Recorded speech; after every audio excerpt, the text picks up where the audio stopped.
Hello there. Hello there. Welcome back to the Sky Guys podcast. Here we're wrapping up the off-season coverage here before we start getting into Andor mode preseason next week. Fun ideas are floating around the podcast streets here a little bit. We're finally bringing it out here, see what you guys think here. We're gonna take a look at the much ballyhooed flop of the Star Wars Galactic Starcruiser Hotel in Disney World in Florida. Try and have a discussion today about why this thing did not work. I'm one of your hosts, Mike Phillips. With me, as always, man's voice you hear in narration every single week. Pete Consadori is here. Pete, how are you? Doing well. Yeah, excited to talk about this. It was something that was on everyone's radar before it came out, and now it's on everyone's radar because it's closing, or has since closed. But yeah, very excited to talk to you guys about it, and very interested to see what you guys think.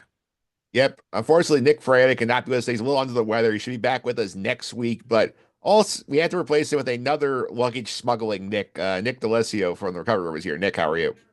I'm doing good. I guess if you replace me with one Nick with another Nick, so it's easy transition for you as far as, asking people questions. Yeah, and Pete, it's easy for us that we only have one. We don't have to do two Nicks at once. Yeah, yeah, it definitely adds a level of complexity, but we're professionals. We were able to get through it. But hopefully Nick feels better sometime soon here, so he can get back on the pod.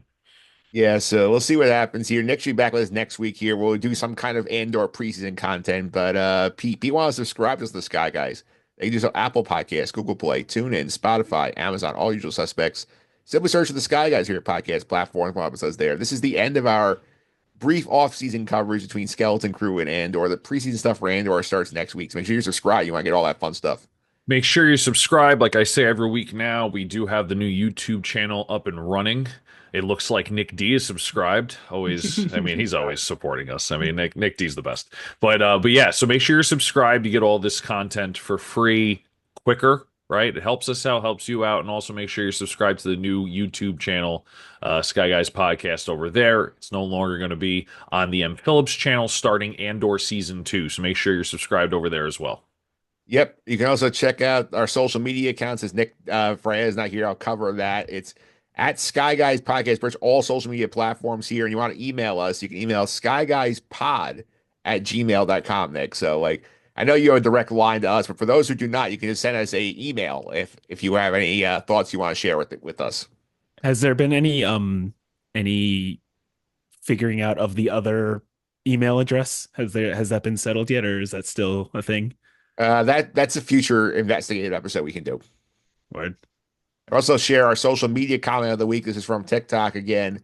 This is from our discussion about George Nolte being hired to write the Ray movie from our Star Wars Day episode. This is from Charles Pieper said, if there was only another character who could have trained a young new age of Jedi who was beloved by everyone, maybe if this character defeated the Emperor and Empire. So Nick D again discussed this last week as well. The whole idea of, like it's just, this is sort of the fandom feeling like we missed the window with Hamill and crew because George Lucas abandoned the sequels, and now this is Disney trying to do something similar to that. Yeah, yeah. I mean, I guess we're gonna today's episode that we're it's probably gonna be a very Disney friendly episode. Oh no. But yeah, I mean that's the biggest complaint of the Disney trilogy, right? Is like how they did Luke dirty, and yeah, I mean it's I hope they can salvage it, but yeah, that seems to be the consensus. Everybody thinks that they missed a huge opportunity. Yeah, P, I can't really blame Disney for the fact that George decided not to do anything with his original cast after the movies. Like, I can't blame them there. Like, it's not like they could try a time machine and go back to 1987 and say, Mark Hamill, you want to do something now? Yeah, I mean, they tried, right? I mean, at the end of the day, I think that I've said this before. We need to get away from this era so you don't have to worry about it, right? Get rid of the era, do something different. Don't have to worry about continuity when it comes to that. Just got to worry about canon and storyline. So, um, you know, I think the best path is to move forward, and I think people that want it, I understand, right? I understand, doing more justice to Luke, Leia, and all those characters, but it's just not feasible, at least now. Yeah, I don't think it's feasible right now. So, without doing recasting, which they seem to be diametrically opposed to after what happened with Solo. Do Yeah, you I think? mean, sorry, Nick, go ahead.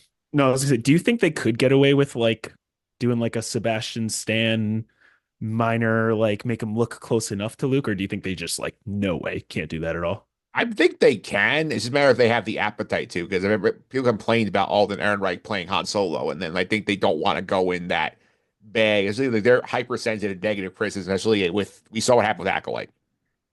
Yeah. All right. There is one piece of Star Wars news here. I will cover it because Nick is not here. There's an interview with the Hollywood Reporter from Daisy Ridley. She says that the team behind the new Jedi Order movie is focused on quality of the film over getting it out quickly. She said the following quote, people have talked about it a lot that the release date often affects films, how quickly things go in production. So the freedom to make sure that this script is the best way to tell this story is wonderful. I don't think any fans would want it to be rushed. The way it'll be worth it. I know that George is working on, and he's a phenomenal writer. So we're looking forward to reading it. And yes, it's all worthwhile. So, Pete, they are not trying to rush this out the door. They are trying to make sure they get this right, which I think is the right call. But if Nick Fraietta was here, I'll echo his sentiments, and he's going to say this movie's never going to happen. Yeah, I mean, I agree with the sentiment. If they rather just give you quality versus quantity, right, where they're pushing just products out and going quick, I'm 100% on board on that, and I think that um, showed true with even the latest Disney endeavor with Skeleton Crew, right? That had a couple of rewrites and that had a delayed release as well, and I mean, I think that show was phenomenal. So, um, we'll like I mean, like Nick says, we'll see it when I'll believe when I see it. And the movie may not happen. This might just be, smoke and mirrors to try to get away from the fact that they're just not making any progress.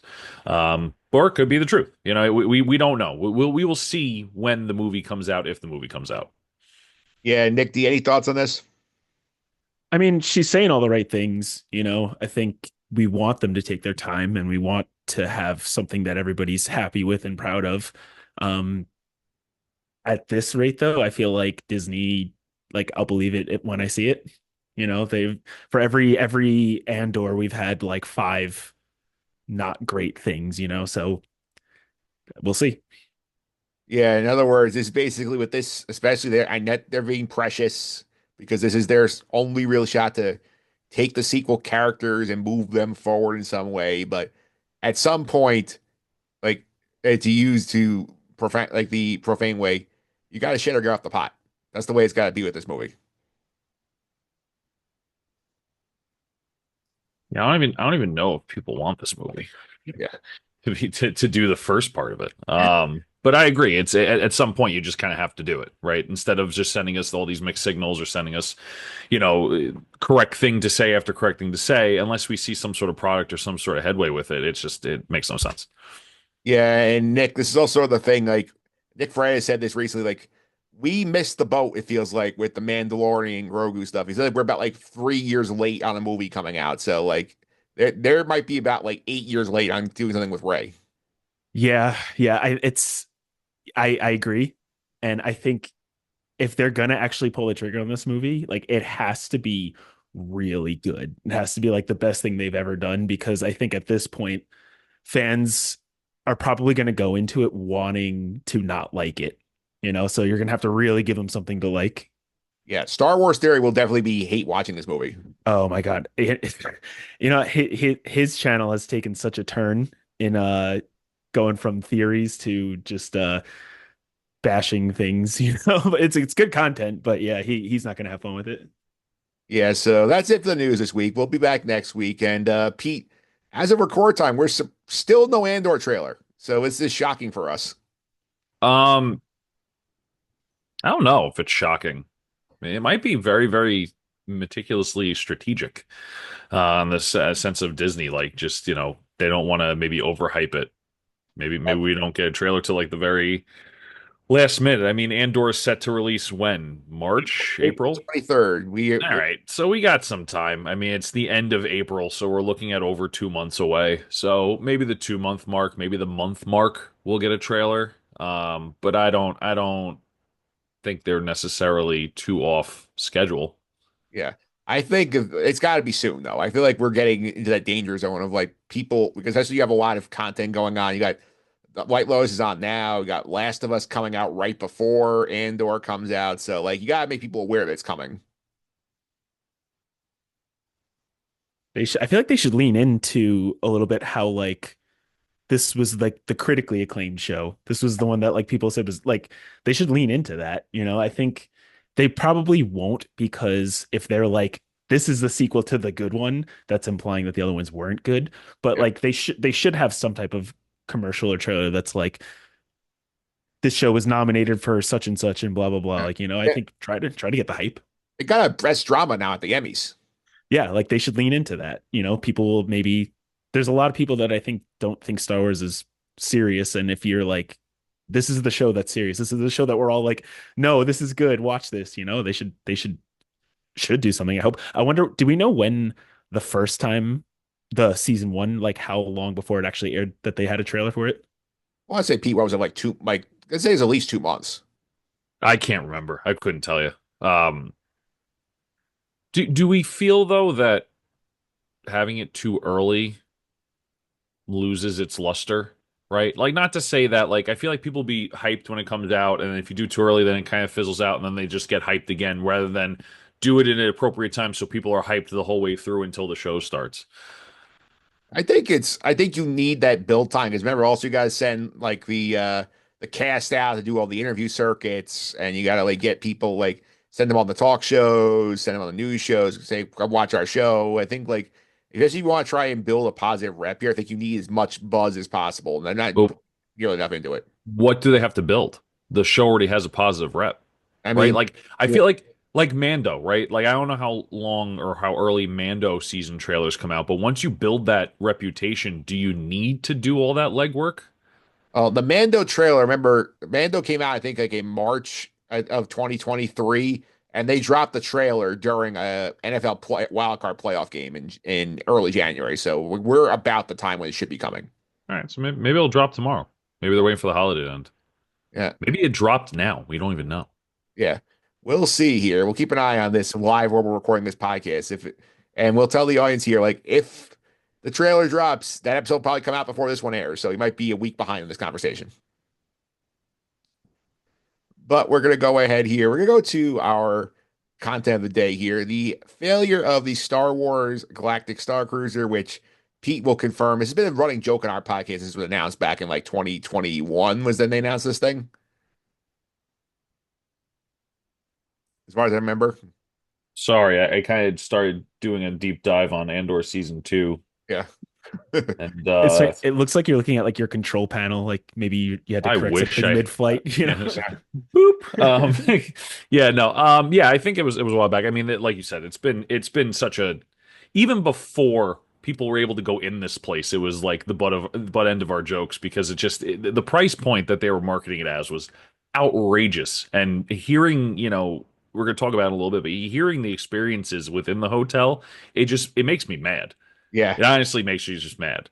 Yeah. Well, I give a big shout out to YouTuber Jenny Nicholson, who put together this spectacular 4-hour video called The Spectacular Failure of the Star Wars Hotel. I'll link to it in the show notes here. So this is broken up. I know 4 hours is a lot, but as Nick D will tell, he's the one who brought this video to our attention here. Like she breaks up into chapters. So like you can watch it in bits and pieces. There's places you can take breaks and continue watching later on here. But if you were curious about the experience of this hotel, what actually happened there, if you didn't have the money to throw down the drain for this, like this is a good thing to check out. Yeah, it's good too because she's a Star Wars fan, and she's a theme park fan, and she's a fan of all this stuff. So she wanted to like it, and her experience was so just whatever that she was like, I'm gonna make a whole video about this, and then it turned into you What it know is. the failure of it. Yeah, Yeah. And I think it's just have a free flowing discussion here about this one here. Like the bulk of the video, I'd say like the middle 2 hours, I think is where if you want to just see the hotel, what the hotel was like, some of the stuff you're doing in the hotel, the rooms, the food, the actors, I think that's the spot you want to watch. But like the beginning of the video is a lot of like sort of Jay covers the marketing of this hotel, the experience, and like the sort of analysis of like what went wrong here. But I think obviously we got to start with the financial consideration here. I mean, Pete, like I think Jay's here says that her two-person cabin that she went with her sister to this hotel. It cost $6,600 for 2 nights, and it increases the value if more people are added. And I think the interesting though here is that like when she was trying to book this thing, that like she could not really get a straight answer on the price, which is that's a concerning thing when you're trying to book a hotel or an experience. I think the concerning thing is that this has just been Disney as a whole lately. Very expensive. Can't get a just a number that makes sense because it just changes all the time. Lot of money for an experience that she explained. And let me tell you something. Jenny goes in depth, like comprehensive, like to the max. Like if you need to watch a video, you watch this video. It literally, you don't first of all, it saves you 6,600 bucks. Second of all, she did everything by the book, by the schedule they gave her, and to see that her experience was not um up to par was like I had mentioned earlier, like it made me angry because people are paying that we're paying that much money for this experience. $6,600 for a vacation for 2 nights is outrageous, no matter where you are. So the price point definitely is knock number one. Yeah, and Nick, I think the great breakdown number that she mentioned as well is with the cost of like entertainment, like how much you're paying for your entertainment. It's like she factors out things like obviously you're not going to entertain when you're sleeping or like when you're in the shower or whatnot. But like, like she basically said it comes down to basically $2 per minute per person for 25 hours of entertainment, which the value that you get on what you got from the hotel based on what she described and what she documented was she also has footage from inside the hotel, which is great. Nowhere near what your money's worth for that. Yeah, it's and this kind of goes into like I guess I mean we'll talk about the marketing a little bit too, but I'm not sure who this hotel was for. Like was it for kids? Was it for like people like us who are like adults that enjoy the stuff? Was it for like, she mentions LARPing a lot. Like, like was it for people like that? I mean, like it kind of watching the whole thing play out, it seems like maybe it's for families, but also like I don't know. I think there was just a question of who is it even for. So like I don't know if like if the three of us were gonna go and we were gonna drop $2,000, $3,000 each on a thing, I'd want to know that like this is designed for us also. Yeah, I feel like that was a big thing in the video. yeah. P, you a big LARPing guy? I don't even what's LARPing. I don't even know what that is. I'm Live sorry. action, live action role play. No, I'm not into that. Don't judge people that do, but I've never done it before. Didn't even like hear about it until Jenny was speaking about it, and I heard her say it, and I was like, I don't even know if I'm thinking of the right thing. But yeah, no, I'm not. Haven't done that. Yeah, it's felt like this is sort of a mix here where it feels like they were trying to do like so many things at once where you have this big Star Wars themed hotel, you have like you're gonna be in the Star Wars story, and then they have these actors who are playing parts in the story. It's supposed to be interactive stuff that's going on that like you can be a part of. But like to me, the big thing like when I saw like the execution of the concept, it felt like Nick, they bit off a lot more than they could chew with this thing, and they were kind of like people left holding the bag. Like we don't know if it works right.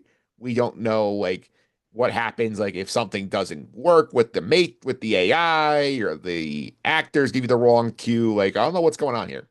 Yeah, and the concept of it seemed pretty cool.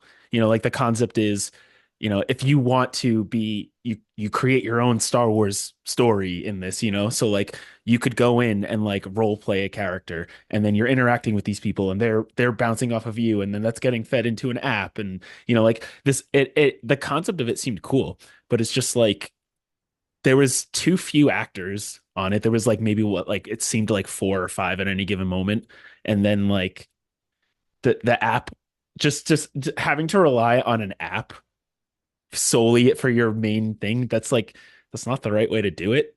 um and just the interactions, like it all seemed cool, right? But like none of it seemed like wow, this is amazing. It kind of seemed like it could have been like I think in her video she did, because she does a lot of theme parks and a lot of touring and stuff.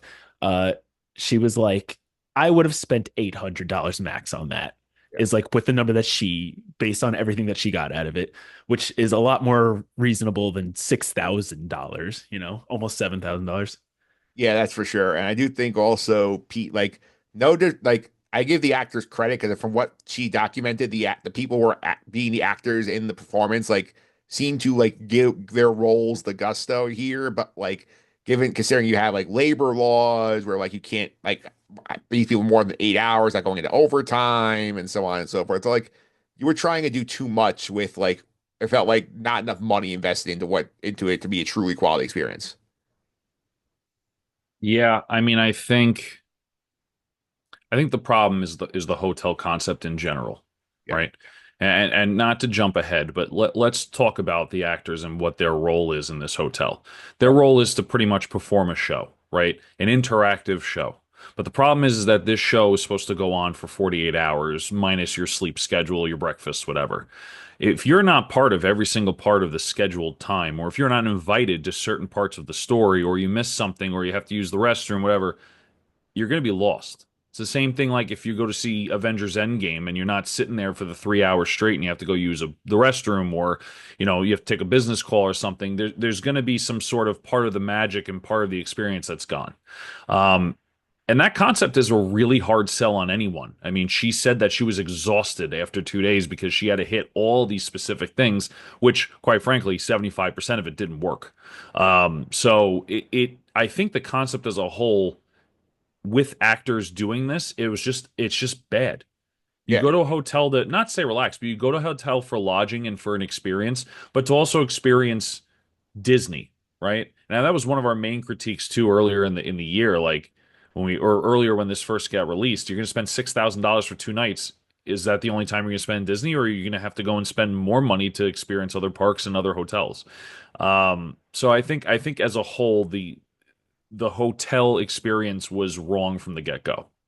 Yeah, I think the problem too here is like I see Nick, he talked about a lot in the marketing material. A lot of people are saying, oh, this is sort of like, you're comparing like being living in a Broadway show for 2 days, but like this is not, as Pete said, you're not always in the Broadway show. Like you might be, going in the bathroom, like there's separate dinner times. You have to get if you get the wrong seat like she did, can't even see the dinner show. Like there's like a lot of like chaos that goes on in here. And like I just feel like it's not like designed to very well where like there's not these overwhelming like cool activities that like you couldn't really do. And like I think another thing that she brought up was great points. Like a lot of the value adds in here was like you had to add on even more money to get more out of the trip, whether it was, paying for the captain's table, getting like access to special things in the hotel, like maybe more time in the lightsaber room. Like there's like it was not like you got a lot of bang for your $6,600 buck. Well, I don't know if you guys have ever been on an actual cruise, but that's what actual cruises do. You Yeah. pay your price and then you got to pay more for drinks, and then if you want to do this excursion, you got to pay for that. And like this wasn't an actual cruise. Like it's marketed as a cruise ship, and you're supposed to feel like you're in space. And I think they actually did a decent job of that feeling, but like it's not a cruise. The Yeah. rooms don't have to be that tiny. You don't have to fall into cruise rules. You can do whatever you want in this thing. Like it's a huge ship. It wouldn't break the immersion that much to like make it a little bit bigger. And like I guess I give the crew a lot of credit because to be like role playing in real time and responding to what's going on in real time, like that's not an easy thing to do. Um, the app was supposed to do a lot of the heavy lifting in between, and the app, Which was when designed it worked, it was designed for the theme park, by the way. It's not designed for this. They sort of just tacked on it and did a feature an existing app. But yeah, yeah. I mean, let's just call it what it is. You're paying $6,600 for an app then. Yeah, for That yeah, because like they made the great. crazy. It's like sort of like I think the example they made later in the video was like sort of like the Kim Possible like flip phone game. Like they took that to a big scale and tried to make it Star Warsified. Let me tell you something. This hotel failed because social media exists. Yes. Because if people like Jenny weren't able to go out on YouTube and make a full comprehensive thing to be like, hey, this sucks, right? This hotel probably would have lasted a few more years, right? All these people that didn't know about it, oh, we want to stay there, we'll go and spend the money, and then they would have this lackluster experience. Let me tell you something, that saved Disney a lot of money, even though they have to close this thing down, because if they would have went on for this long and people had to go through this and see how bad of experience it was, it would have tarnished Disney even more. Because if I had to pay $6,600 for a 2 day experience where all day I'm just in my phone running around trying to figure out something that's, let's call it what it is, broken, I would be livid. Livid. Yeah. And Nick, I'm glad There's you no brought way you return from that and go, that was an amazing experience. I would do that again. No. I can probably bet you that 99% of the clientele they had or have, again, are they closed yet? Did they officially close yet? They closed last year. Talk about the podcast, I think like maybe 2 weeks ago. That building is now office space for Disney Got Magic. it. So they closed. The clientele of that experience, I don't think would come off of that and go, yeah, I'd do that again. That 6,600 bucks was worth it. Yeah. And Not going to happen. Nick, I'm glad you brought the cruise ship model up here because I think it was a great point in the video where Jenny compares like what you would spend on a cruise ship compared to like what on the Disney cruise lines compared to like what you got the Galaxy's Edge at the Star Cruise in terms of accommodations here. And like you get like this tiny cabin basically for two people. And she says like I got the smallest room. If I had known, I would have probably paid more. I wouldn't be as claustrophobic. But like when you compare that amount to like a Disney cruise line, you basically get like like the captain's suite, you get like food, the complimentary like fruit tray, you get like a living room area, like you like triple the size of space compared to what you got paid for on the Star Cruiser. Yeah, the Star Cruiser, you paid a luxury price, like, and then some for a not very luxury experience.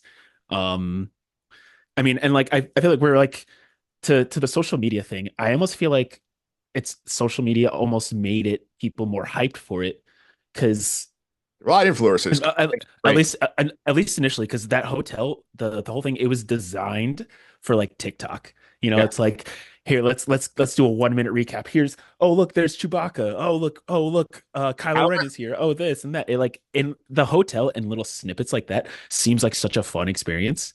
But then it's just like you get there and it's like, all right, what happened? Where's my experience?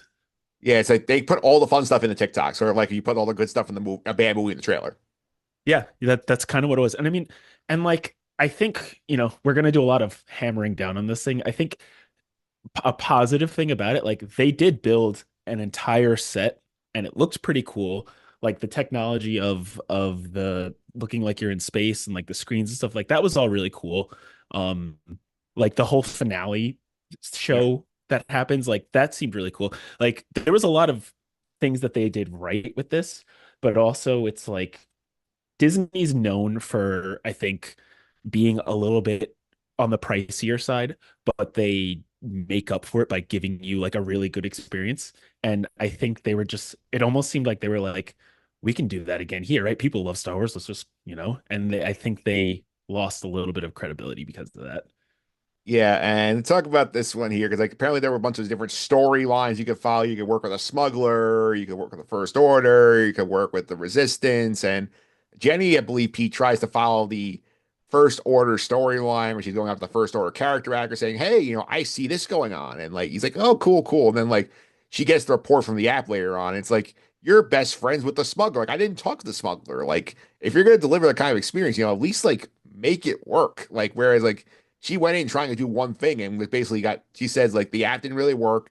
She never got assigned to any story lines. Like they kind of just threw her into stuff where there was openings just to make sure she got an experience. And she said that there were people in her group who had to go to the concierge and say, "Hey, we can't get going here." And then they were able to help them, sure, but like you wasted like a good portion of your 2 day experience kind of just wandering around saying, "What the hell am I doing here?"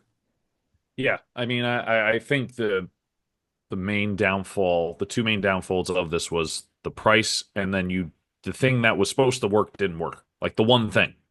Yeah. That was the one thing, right? If you're going to rely on an app or AI or whatever to run the experience that people are paying so much money on, you better damn well make sure that that app works 100% of the time or damn near close, because it's a lot of money for it to not work. Um, People look, products, video games, anything that you pay a lot of money for that doesn't work, they go down quick. And that's what happened here with the hotel. You paid for a product, you paid a lot of money for a product or an experience that did not work. It's not going to last very long.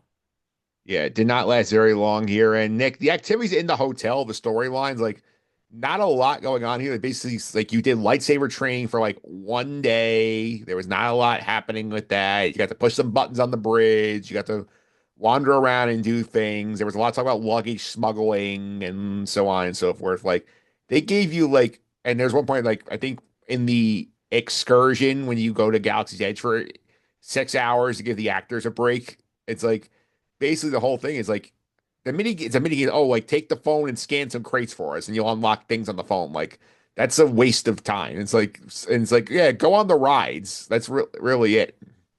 Yeah, I mean, at least Galaxy's Edge was a part of it, and you get a fast pass to for all the rides. You know, like at least that was a part of it.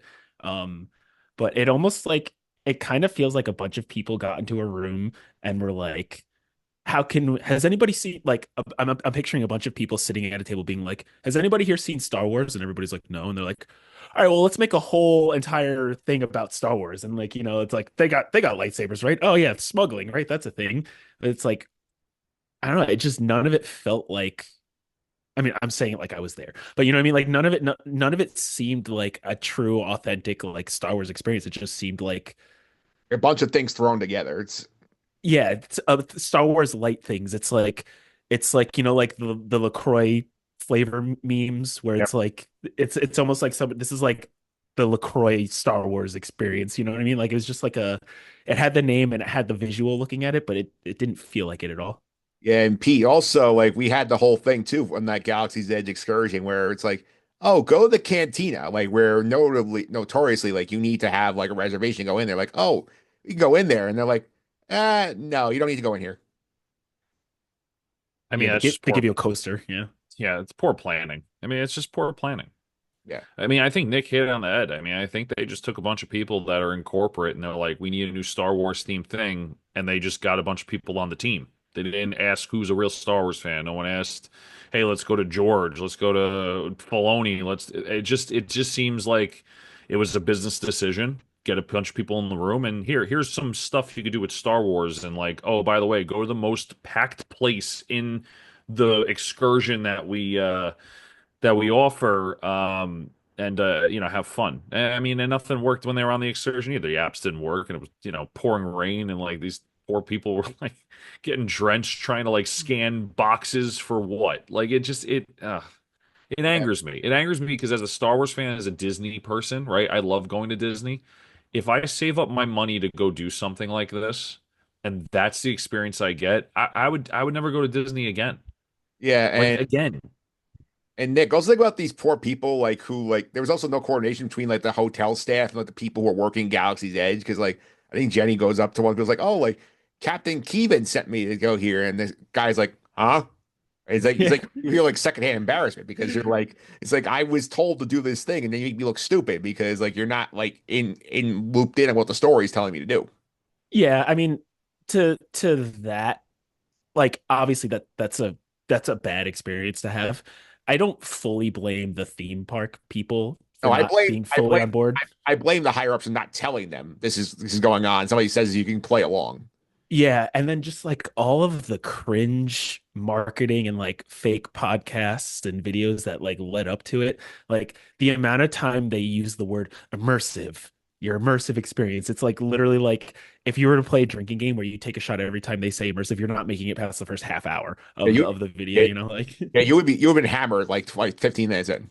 yeah, and it's just like it seemed like they were really banking on people to love Star Wars and love Disney, and that was the people they were going for. And like I I guess if you're like a 10-year-old kid and you're running around on this thing, you're like you probably had a great time. Yeah, But it's like because your parents are like, what did I pay for? yeah, yeah, it's I don't know. The whole thing just seemed so out of touch. Yeah. And like I get it. Like you have to expect some type of premium for Disney and for Star Wars. Like I get that. But like I don't know, man. It just seemed so who thought this was a good idea? How did this get to the point where They this got paid. happened? Yeah, they actually It- built the building, yeah. I which don't I don't get it. And Pete too, like this also was a whole weird thing where like they had to build the building basically in the back lots behind Hollywood Studios, and like you couldn't even like drive up. You had to like be taken in. It's like they made it very hard for you if you wanted to like they basically had to like you're there. It's not like you could just check in and say, oh, I'm gonna go to like Magic Kingdom for a few hours. Like you basically have to follow the schedule or just like feel like you left out. Yeah, let me tell you something. If they just made a themed hotel, called it the Galactic Starcruiser, and they made it the same prices as like the Wilderness Lodge or, the Contemporary or something, whatever, that place would still be around. You'd still have people going to it. I would try it. You make the prices a little cheaper, and you just do what you got to do. Run shuttles. You can get to Hollywood Studios. Let's say the one of the key things is like you have a special passage or shuttle to Galaxy's Edge to be a little immersive. But you can spend the day in the park and then go back to the hotel. That would have been made a lot more sense, right? Cut all this role playing stuff out, this immersive experience. Just make a Star Wars hotel and just call it a day. They would Yeah, have been a lot more better off. I mean, you could have still done a couple things. They could have done like the dinner show. Maybe you could have had like the Not even. Could just had breakfast with the characters like most of the other hotels do, or have the characters walking around, or instead of having an arcade, have like the lightsaber training and how they have the sword and the stone in Disneyland, have like the force rocks, and like if you're the one of the lucky ones that moves the rocks, cool. Like they could have just done stuff like that, left it alone, had it been a regular hotel with some menu items in their restaurant that are unique, and then you can just go to the parks, and I think it'd still be a better experience than what they got. Yeah, Nick, I think the idea of trying to make this a LARPing experience was the problem. I think if you have done what Pete said, where it's just this is the Star Wars hotel, you can stay in the Star Wars room, make bigger rooms, have a unique dining experience. They have a couple of like rooms you can take your kids to. You can play on the bridge, or you can, like go train with the lightsabers, you can shoot lasers and whatnot. I think that could have worked, and I think it probably still is open at this point. But I think trying to make this whole thing where like there's actors and like we're doing missions and Kylo Ren's here doing a Broadway play, it doesn't work. Yeah, it probably would work better if it was just like this is your hotel that you come back to. If you're there in time for the dinner show, that's part of it. If you're in the lobby at like 9 p.m., here's the thing. Like, it could work better for like a multiple night stay at a hotel, but that's not the only thing that you're doing there. It felt like there just wasn't enough to do, and yet there was like too much going on to do at the same time. It's just such a weird experiment. And just like I said it before, and it's just like this wasn't a real cruise. Why? Like you don't need to use the cruise model for this. You could do anything you want on it. Why do they lean so heavy into the cruise aspect of it? I don't know. Yeah, and it's also like makes since you're coming from out of state, Pete, like you're coming here and you're gonna spend 2 days this thing, then you're gonna spend more money to go to another hotel and do more Disney stuff. Like you're talking about they spending like 13, $14,000 one trip. Yeah, no, it's not. Look, we've talked to it ad nauseum. The price point and the amount of time you had to invest in this was stupid.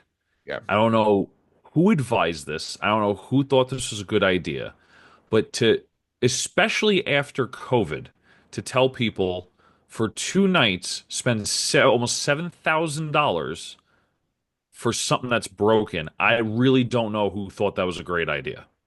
Yeah. And You like know, I'm not a business person. I will never try to pretend I am, but I can't see a company going, we need people to come back to our parks. How do we do that? Let's make a ridiculously expensive experience that's not going to work. Got it. I mean, it just doesn't make sense. It yeah, doesn't make sense. Disney as a whole is starting to price themselves out, but then they do this kind of stunt and say, "Yeah, 7 grand for 2 nights." I don't know. I just think they're just really, really, really grasping for straws, and they're just digging themselves into a deeper hole. yeah, Nick, it's sort of like the argument I make with the NFL on the Just on the Suffering podcast too. It's sort of like they say, like how much can we just like milk money from our customers? Whether it's, like let's add the 17th game. Let's add, you have to buy Prime Video for Thursday Night Football. You have to buy Netflix for the Christmas games. You have to buy Peacock for the playoff games. Like it's like they're just seeing how much money they can take from their customers, Disney. And like This is the case the customer said, no, we're not accepting this, and they had to back off of it. Y- Yeah, and I'd like to think that like somewhere somebody was like, this would be a really cool idea. Can we make this work? And then maybe like the wheels started turning and the ideas started coming. They're like, oh, we can make it interactive. Oh, we can do this and we can do that. And then by the time they were like probably realized it's not feasible, they already had the ad material out. They already advertised it, you know. Probably built the building. They already built the building. Like she even said like some of the ads that they showed, they like removed from the internet because of like Yeah, backlash that it got. So it's like I think by the time they it was they realized like, uh-oh, this isn't going to be exactly what we initially thought it was going to be. It was already too late and they tried to salvage it. And that would have been fine if it didn't cost two people $6,000. for 2 nights. You know, for 2 nights for a small room. And like we don't even know what other people spent on it. Like that was just like she mentions like there wasn't an easy way to book it. You had to call and the prices seemed to be variable. And there was also like they were very stingy on not wanting to like give any money back on anything. Like she left something behind and they didn't want to return it to her. And then she went and tweeted about it. And then they were like, "Oh my God, sorry, you have media following," which is Yeah. like another bad part about it. Um, just a failure, just overall failure. Yeah, I think the big point here too, I think sort of wrap it up here is that like I think Pete to Nick's point, somebody in a boardroom had this great idea. Let's do a live action Star Wars experience. They could charge a lot of money for it. Then once they got, and sure, COVID expenses didn't help, but once they had the building built, they're like, oh wait, like we need to put a lot more money into this to actually deliver what we said we would.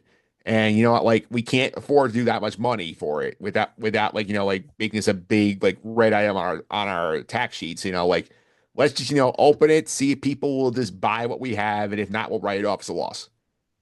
Yeah, I mean, I'll just say it. We've been saying it a lot about Disney products in the past 4 years, 5 years, however long we've been doing it.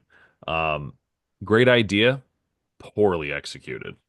Yeah, Same thing's happening with their shows. They need to tighten it up. They're going to lose a lot more money on their production, their parks. They're going to price themselves out, and it's going to hit harder than they expect. Disney has been a giant in media and in amusement entertainment for a long time. And I think because of the way the economy has been, because of the pandemic, they're not adjusting to it, and it's gonna kill the company. yeah, They're still going strong, or maybe strong's a word. They're still going, but they if take a you hit. look at their numbers and you hear the reviews, this has not been a good 5 years for Disney. Yeah, yeah, on a lot of different fronts here, and I think it's a good place to stop this conversation here because I think we could talk for another hour about like all the craziness here. But like, I'll say again, Nick, like you want the full like experience that Jenny had, go watch that video. It's definitely worth your time if you're more curious about the subject.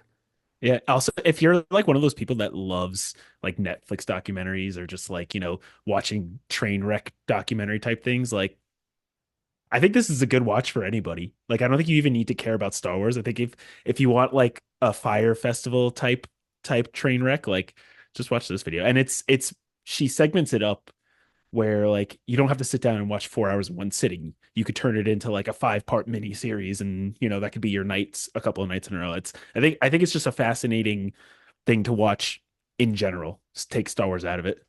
Yeah, I would agree. So fun conversation here. Nick, thank you for coming on here and spending some time to talk about the Star Cruiser here. I know this is one of your ideas here. I think it was worth the time to investigate this. Yeah, absolutely. I think we were at a Mets game and I had just finished watching it and I was like, you guys need to check out this video. And that was like over the summer. So I'm glad we actually finally got to come full circle with it. Yeah, so that's in here. And Pete, next week our Andor preseason coverage starts. So we have two things that'll happen here. If the trailer's out, you're gonna see the trailer. We're gonna do a trailer reaction podcast. That's one option. If they are still holding on to this trailer like the precious, like God with the Precious, we're gonna we're calling it the 101 series here, where we go through the main characters of Andor and sort of recap what they did to season one, starting with the man himself, Cassian. So we'd be Cassian 101 or the trailer. One of those is coming next week. Yep. So definitely make sure you're subscribed. You don't want to miss it. Very highly anticipated season of Andor, the final season of Andor coming out. So make sure that you're subscribed on everything that we have to make sure you don't miss out on that. Yep. And I want to thank Nick once again. People want to keep up your Twitch content. How can they do that? Yeah, so you go to twitch.tv/the recovery room. And there's links for everything else there. Right now we're like halfway through Horizon Forbidden West, which I know Nick's favorite game. I know he loves stealth games, so we're playing that right now. Yeah, that's for sure here. And Pete, one more time. People want to follow you on social media. How can I do that? At Consi29 on Twitter, CONSY29, AP Tyler 308 created the background I'm using here. So make sure you check them out on Reddit. Yeah, since Nick Fraietta is not here, I'll mention plug our social media. Follow at Sky Guys Podcast. All your favorite social media platforms. You'll put the content out there for you to keep an eye on. You can also keep an eye on the email skyguyspod@gmail.com. You want to send in your feedback. You can follow me on social media, M Phillips 331. It's MPHILIPS 331. This week over the Justin the Suffering podcast hockey episode coming out here. We recap the Four Nations tournament here, which Pete's enjoying a lot, and get ready for the second half of the NHL season. So we'll see if anybody's joining the Devils in the playoffs from the New York area. I hope. Yeah, What's Nick. the Rangers? Yeah, Nick. Won't be. Yeah, Nick. Thoughts on Four Nations? Oh man, that USA Canada game. Oh, amazing. So I had some friends that don't really follow sports, and I was like, "Hey guys, let's watch this game tonight. It'll be fun." And that was the perfect game to show them. They were like, "Is this what hockey's always like?" I'm like, "Yeah, sure, yeah." Let me tell you something. It has been confirmed as of recording. Thursday night is going to be USA and Canada for the championship game. Oh, wait, So Yeah, we're gonna, by the time you're listening to this, you'll know who won that game. But right. yeah, So Nick, if you want to get your friends again to watch a hockey game, I suggest doing Thursday night. I hope it's another fight where a hockey game breaks out. That'd be Yes, fun. 100%. yeah, it's a big Thursday night here for me because got that going on. I got another episode of the Traders to watch, so it's gonna be a fun night. All right, so that's it for us this week. We'll be back next week to start our Andor preseason coverage. Until then, may the Force be with you.